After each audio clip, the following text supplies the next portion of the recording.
వ్యవసాయ బావిలో ప్రమాదవశాత్తు వృద్ధురాలు పడి మృతి చెందిన ఘటన పరకాల మండలం వెల్లంపల్లి గ్రామంలో చోటు చేసుకుంది.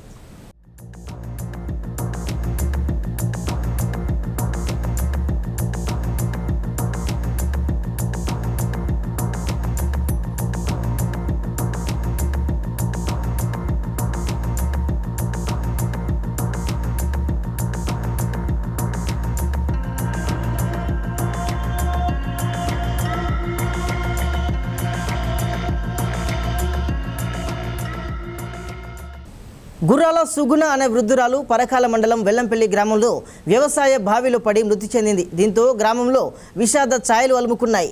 సంఘటన స్థలానికి చేరుకున్న పోలీసులు కేసు నమోదు చేసుకుని దర్యాప్తును ప్రారంభించారు.